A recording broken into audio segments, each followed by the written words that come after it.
आता पाहणार आहोत टॉप 9 मोठ्या बातम्या। साताऱ्यात पोलीस प्रशासनाच्या मदतीने भाजपने जनमताचा अपमान केला। अध्यक्ष उपाध्यक्ष निवडीनंतर मंत्री शंभूराज देसाईंचा भाजपवर घणाघात। पालकमंत्री असताना सुद्धा 10 पोलीस मला ओढत होते। शंभूराज देसाईंचा आरोप येणाऱ्या मंत्रिमंडळ बैठकीत हे मांडणार, उपमुख्यमंत्री शिंदेंना सगळं सांगणार असंही केलं स्पष्ट। सातारा जिल्हा परिषदेत शंभूराज देसाईंना धक्का।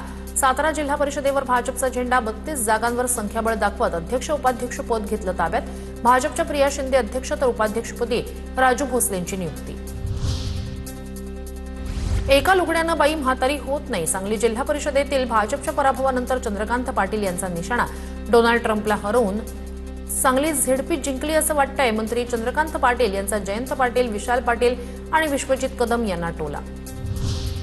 सांगली झेडपी अध्यक्ष निवडीनंतर संजय काका पाटील आणि जयंत पाटील यांच्यात जुंपली। संजय काका पाटील यांना आपणच भाजप सोबत पाठवलं होतं। जयंत पाटील यांची प्रतिक्रिया, तर जयंत पाटील भाजपमध्ये जाण्यासाठी आग्रही होते। जयंत पाटील यांनी कुणाचे उंबरे झिजवले याचा मी साक्षीदार। संजय काका पाटील यांची प्रतिक्रिया।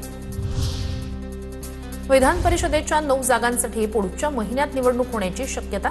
विधान परिषदेतही मवियाला 1च जागा, 8 जागा महायुतीच्या पारड्यात। मवियामध्ये 1 जागेसाठी रस्सीखेच। राजकीय संन्यास घेण्याचा निर्णय संदीप जोशींकडून रद्द। विधान परिषद आमदारकीची टर्म संपल्यानंतर 6 महिन्यांचा ब्रेक घेऊन पुन्हा सक्रिय राजकारणात सहभागी होण्याचा निर्णय। मुख्यमंत्री फडणवीस आणि केंद्रीय मंत्री गडकरींनी समजूत घातल्यानंतर निर्णय।